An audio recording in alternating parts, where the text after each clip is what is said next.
일부 줄거리 요약.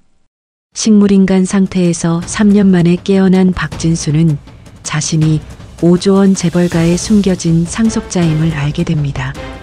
그를 버린 처가 식구들에게 정체를 숨기고 접근한 진수는 하나둘 그들을 궁지로 몰아넣습니다. 장인의 회사와 처남의 사업을 무너뜨린 진수는 이제 모든 가면을 벗을 준비를 합니다. 2부 상세 설명. 드디어 박진수가 처가 식구들 앞에서 정체를 밝힙니다. 하지만 예상치 못한 반전이 기다리고 있었습니다. 미란의 충격적인 고백과 함께 15년 결혼 생활의 비밀이 드러나고 처가에 숨겨진 과거가 수면 위로 올라옵니다. 복수와 용서 사이에서 진수는 최후의 선택을 해야만 합니다. 지난 이야기가 궁금하신 분은 설명란의 링크를 확인해 주세요. 이제 숨겨진 진실이 하나씩 드러나기 시작합니다. 저는 대한그룹 본사 최상층 회의실에 서 있었습니다. 오늘은 모든 걸 끝내는 날이었죠. 처가 식구들을 한자리에 모이게 했습니다.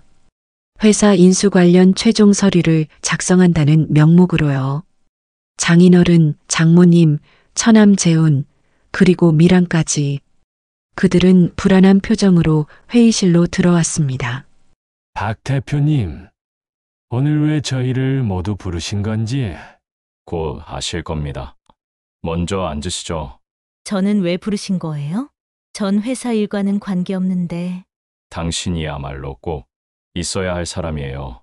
미란 씨. 형님, 혹시 계약에 문제라도 있는 겁니까? 제가 손뼉을 치자 비서들이 서류를 나눠주기 시작했습니다. 그것은 계약서가 아니었어요. 지난 3년간의 기록들이었죠.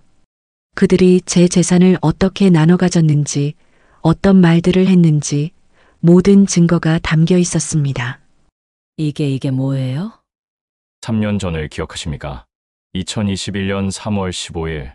그날 무슨 일이 있었죠? 그날은 왜 그날을 물으시는 거죠? 그날 사위가 교통사고를 당했습니다. 그리고 식물인간이 되었죠. 장인어른의 얼굴이 굳어졌습니다. 다른 사람들도 불안한 기색이 역력했죠. 저는 천천히 자리에서 일어났습니다. 그리고 제가 늘 쓰던 안경을 벗었어요. 머리를 뒤로 넘기고 재킷을 벗었습니다. 그리고 셔츠 소매를 걷어 올렸죠. 오른팔에 있는 수술 자국이 드러났습니다. 이 흉터 기억하시나요? 미란. 미란이 숨을 멈췄습니다. 그녀의 눈이 점점 커졌어요. 믿을 수 없다는 표정이었죠. 아니야. 이건 당신이 진수. 네, 저예요, 박진수. 당신의 전 남편이자 이분들의 전 사위입니다. 말도 안 돼! 진수는 완전히 다른 사람이었어! 3년이면 사람이 많이 변합니다. 특히 죽음의 문턱에서 돌아온 사람은 더욱 그렇죠. 저는 천천히 그들을 둘러보며 말을 이었습니다.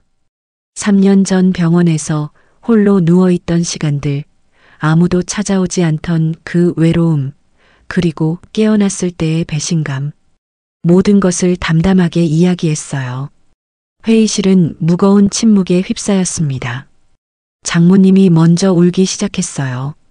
하지만 그것이 진심인지 연기인지 알 수 없었죠. 재훈은 고개를 숙인 채 아무 말도 하지 못했습니다. 장인어른은 분노와 당혹감이 뒤섞인 표정이었고 미라는 계속 저를 멍하니 바라보기만 했어요. 제가 다시 입을 열었을 때 목소리는 차가웠습니다. 이제 본론을 이야기할 시간이었으니까요. 저는 서류를 한 장씩 넘기며 그들이 저지른 일들을 하나하나 짚어갔습니다. 생명보험금 5억을 나눠 가진 것, 제 명의의 재산을 무단으로 처분한 것, 그리고 제가 죽기를 바라며 했던 말들까지. 특히 장인어른이 했던 말을 녹음한 파일을 틀었을 때 회의실은 얼어붙었어요. 그 못난 사위놈, 차라리 죽는 게 나았을 텐데라는 목소리가 울려 퍼졌죠.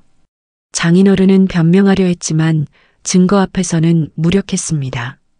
그저 그때는 술에 취해서 라는 궁색한 변명만 늘어놓았어요. 그때 미란이 갑자기 일어섰습니다. 그녀의 눈에는 눈물이 가득했어요. 하지만 그 눈물 속에는 분노도 섞여 있었죠. 그녀가 떨리는 목소리로 말하기 시작했습니다. 자신도 할 말이 있다고, 15년 동안 숨겨온 진실을 이제는 말해야겠다고. 미란의 고백은 충격적이었습니다. 사실 우리의 결혼은 처음부터 거래였다는 거예요. 장인어른의 사업이 어려울 때 제 집안의 도움을 받기 위해 딸을 시집 보낸 거라고. 그리고 미란 자신도 그것을 알고 있었다고. 하지만 시간이 지나면서 진짜로 저를 사랑하게 되었다고 했습니다. 그러나 제가 사고를 당했을 때 의사가 회복 가능성이 거의 없다고 했대요. 평생 식물인간으로 살 거라고. 그래서 어쩔 수 없이 포기했다는 거였죠. 가족들의 압박도 있었고 경제적 부담도 컸다고. 하지만 그것은 변명에 불과했습니다. 결국 그들은 저를 버린 거니까요. 저는 미란의 고백을 듣고 오히려 더 차갑게 식었습니다. 거래로 시작된 결혼이었다니. 15년 동안 저는 그것도 모르고 순수하게 사랑했는데, 아이러니하게도 이제 저는 그들이 상상도 못할 만큼의 부자가 되었고, 그들은 저에게 무릎을 꿇어야 하는 처지가 되었습니다. 할아버지가 준비한 법률팀이 회의실로 들어왔습니다. 그들은 처가 식구들이 불법적으로 가져간 재산을 환수하기 위한 소송 서류를 제시했어요. 형사 고발도 가능하다고 했죠. 장인어른과 재혼의 얼굴이 새파랗게 질렸습니다. 감옥에 갈 수도 있다는 걸 깨달은 거예요. 하지만 저는 다른 제안을 했습니다. 모든 것을 용서하는 대신 한 가지 조건을 제시했죠. 앞으로 평생 저와 관련된 모든 것에서 손을 떼라고. 저를 모르는 사람처럼 살라고. 그리고 제가 주는 돈으로 조용히 살아가라고. 한 달에 생활비 정도만 지급하겠다고 했습니다. 그것은 용서가 아니라 더 큰 복수였어요. 평생 제게 의존하며 살아야 한다는 것, 그리고 언제든 제가 그 지원을 끊을 수 있다는 불안감 속에서 살아야 한다는 것. 그들은 선택의 여지가 없었습니다. 고개를 숙이고 제 조건을 받아들였죠. 미란이 마지막으로 제게 물었습니다. 정말 한 번도 우리를 용서할 생각이 없냐고. 저는 그녀를 바라보며 대답했어요. 용서는 했다고. 하지만 다시 가족이 될 수는 없다고.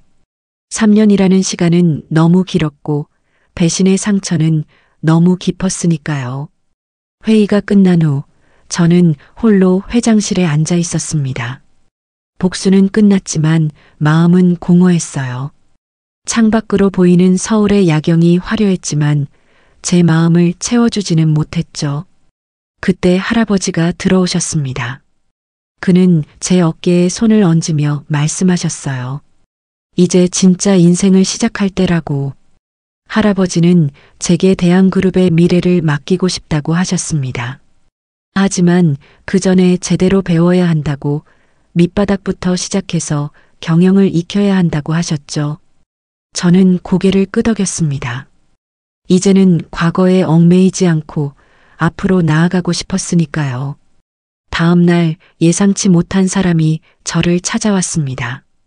김상철이었어요. 미란의 현재 남편이죠. 그는 제게 사과하러 왔다고 했습니다. 미란과 결혼한 것에 대해, 친구를 배신한 것에 대해. 하지만 그의 사과에는 다른 의도가 있었어요. 미란과 이혼하고 싶다는 거였죠. 김상철은 미란이 아직도 저를 잊지 못한다고 했습니다. 매일 밤 제 이름을 부르며 울고 죄책감에 시달린다고. 그래서 더 이상 함께 살 수 없다고. 저는 냉정하게 대답했습니다. 그것은 당신들의 문제라고. 제게는 아무런 관계가 없다고. 하지만 김상철이 떠난 후 저는 복잡한 심정이 되었어요. 미란이 진심으로 후회하고 있다니. 하지만 그것이 무슨 의미가 있을까요? 이미 엎질러진 물인데. 저는 고개를 저으며 그런 생각을 떨쳐냈습니다. 이제 과거는 정말로 끝내야 할 때였으니까요. 한 달이 지났을 때 뜻밖의 소식을 들었습니다. 장인어른이 쓰러졌다는 거예요. 스트레스와 충격으로 인한 심장마비였다고 했습니다. 저는 병원을 찾아갔어요. 중환자실에 누워있는 장인어른을 보니 복잡한 감정이 들었습니다. 복수심도 연민도 그리고 약간의 죄책감도. 장모님이 복도에서 울고 계셨습니다. 저를 보자 무릎을 꿇으려 했어요. 저는 황급히 그녀를 일으켜 세웠습니다. 장모님은 울먹이며 말했죠. 모든 게 자신들의 잘못이라고, 욕심이 앞섰다고, 그리고 제발 남편을 용서해 달라고. 저는 아무 말도 할 수 없었습니다. 병실에서 나온 저는 깊은 생각에 잠겼어요. 복수를 완성했지만 정말 이것이 제가 원하던 것일까? 그들을 무너뜨리고 굴복시키는 것이 진짜 제 목적이었을까? 아니면 그저 인정받고 싶었던 것일까? 사랑받고 싶었던 것일까? 그날 밤 저는 오랜만에 옛집을 찾아갔습니다. 미란과 함께 살던 아파트요. 이미 다른 사람이 살고 있었지만 건물 앞에 서니 옛 기억이 떠올랐어요. 행복했던 시절도 있었죠. 적어도 제가 그렇게 믿었던 시절이. 하지만 그것마저도 거짓이었다니. 휴대폰이 울렸습니다. 할아버지였어요. 내일부터 본격적인 경영 수업을 시작한다고 준비하라고 하셨죠. 저는 고개를 끄덕이며 전화를 끊었습니다. 이제 정말로 새로운 시작이었어요. 박진수라는 이름은 그대로지만 완전히 다른 사람으로 살아갈 거예요. 집으로 돌아가는 길에 우연히 재훈을 만났습니다. 그는 초췌한 모습이었어요. 회사를 잃고 거의 빈털터리가 된 상태였죠. 그는 저를 보자 고개를 숙였습니다. 그리고 한 가지 부탁을 했어요. 누나를 용서해달라고. 누나는 정말 후회하고 있다고. 재훈의 부탁을 듣고 저는 한숨을 쉬었습니다. 모두가 이제 와서 용서를 구하는군요. 하지만 3년 전에는 아무도 저를 찾지 않았죠. 저는 재훈에게 물었습니다. 정말 그때는 한 번도 저를 찾아올 생각을 하지 않았냐고. 형부가 혼자 병원에 누워 있을 때 한 번도 걱정되지 않았냐고. 재훈은 고개를 들지 못했습니다. 그저 미안하다는 말만 반복했죠. 저는 그를 그냥 지나쳤습니다. 더 이상 할 말이 없었으니까요. 하지만 걸어가면서도 계속 뒤를 돌아보게 되었어요. 한때는 정말 가족 같았던 사람들인데 어쩌다 이렇게 되었을까요? 다음 날 아침 대한그룹 본사에 출근했습니다. 이제 저는 공식적으로 후계자 수업을 받는 전무이사였어요. 직원들이 90도로 인사했고 비서들이 일정을 브리핑했습니다. 하지만 정작 제 마음은 여전히 과거에 머물러 있었죠. 점심시간 뜻밖의 손님이 찾아왔습니다. 미란이었어요. 그녀는 많이 야위어 있었습니다. 명품 옷 대신 수수한 차림이었고 화장기 없는 얼굴은 피곤해 보였죠. 그녀는 제 앞에 앉아 한참을 말없이 있다가 겨우 입을 열었습니다. 미란은 이혼했다고 했습니다. 김상철과 합의 이혼을 했다고요. 그리고 이제 혼자 살아갈 거라고. 저는 물었습니다. 왜 제게 그런 이야기를 하냐고. 미란은 눈물. K. 계속. 을 흘리며 말했어요. 그저 알려주고 싶었다고. 이제 자신도 혼자가 되었다고. 3년 전 병원에 혼자 누워있던 제 심정을 이제야 조금은 알 것 같다고. 그녀는 편지 한 통을 제게 건넸습니다.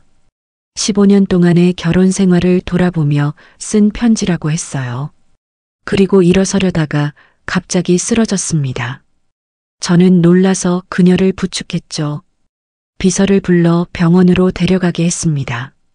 의사는 극도의 영양실조와 스트레스라고 했어요. 병실에서 미란이 잠든 모습을 보며 저는 복잡한 감정에 휩싸였습니다. 복수를 위해 그들을 무너뜨렸지만 이런 모습을 보니 마음이 편하지 않았어요. 제가 정말 원했던 게 이런 결과였을까요? 그녀의 편지를 펼쳐 읽기 시작했습니다. 편지에는 우리의 첫 만남부터 시작해서 모든 추억이 담겨 있었어요. 처음엔 정말 아버지의 강요로 만났지만 시간이 지나면서 진심으로 사랑했다고, 특히 제가 자신을 위해 희생했던 순간들을 하나하나 기억하고 있었습니다. 그리고 마지막에는 이렇게 적혀 있었죠. 미안해요. 그리고 고마웠어요. 그때 할아버지가 병실로 들어오셨습니다. 미란의 상태를 확인하시고는 제게 말씀하셨어요. 복수는 아무것도 해결해주지 않는다고, 중요한 것은 용서하고 앞으로 나아가는 거라고, 그리고 아직 늦지 않았다고, 새로운 시작을 할 수 있다고. 저는 할아버지께 물었습니다. 정말 용서할 수 있을까요? 그들이 제게 한 일을 잊을 수 있을까요? 할아버지는 잊을 필요는 없다고, 하지만 그것에 얽매여 살 필요도 없다고 하셨죠. 그리고 한 가지 충격적인 사실을 알려주셨습니다. 사실 할아버지도 과거에 비슷한 경험이 있었다는 거예요. 젊은 시절 동업자에게 배신당해 모든 걸 잃었었다고.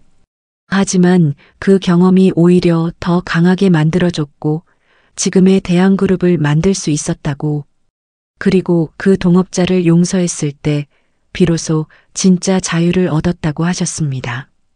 미란이 깨어났을 때 저는 아직 그곳에 있었습니다. 그녀는 놀란 표정으로 저를 봤어요. 저는 조용히 말했습니다. 앞으로 건강관리 잘하라고, 그리고 새로운 삶을 시작하라고, 더 이상 과거에 얽매이지 말라고. 미라는 눈물을 흘렸지만 이번에는 안도의 눈물 같았습니다. 병원을 나오면서 저는 결심했어요. 이제 정말로 과거를 놓아주기로. 복수는 끝났고 그들도 충분히 대가를 치렀습니다. 이제는 제 인생을 살아야 할 때였어요. 대한그룹의 후계자로서, 그리고 새로운 박진수로서. 그런데 회사로 돌아가는 길에 충격적인 전화를 받았습니다. 장인어른이 의식을 회복했는데 꼭 할 말이 있다고 저를 찾는다는 거였어요. 그것도 매우 중요한 이야기라고. 저는 다시 병원으로 향했습니다. 무슨 이야기를 하려는 걸까요? 2부 마무리 멘트. 이야기를 듣고 떠오르는 추억이나 비슷한 경험이 있다면 댓글로 남겨주세요. 이 이야기가 가슴에 남는다면 조용히 공유해주세요. 누군가의 인생이 당신의 이야기일지도 모릅니다. 3부 예고. 마지막 이야기에서는 모든 비밀이 밝혀집니다. 장인어른이 숨겨온 충격적인 진실과 함께 박진수의 출생 비밀까지. 사실 내 아버지는 그때 그 사건에 휘말려 15년의 세월을 뛰어넘는 거대한 비밀 앞에서 진수는 최후의 선택을 해야 합니다. 용서와 화해, 그리고 진정한 가족의 의미를 찾아가는 대단원의 막이 열립니다.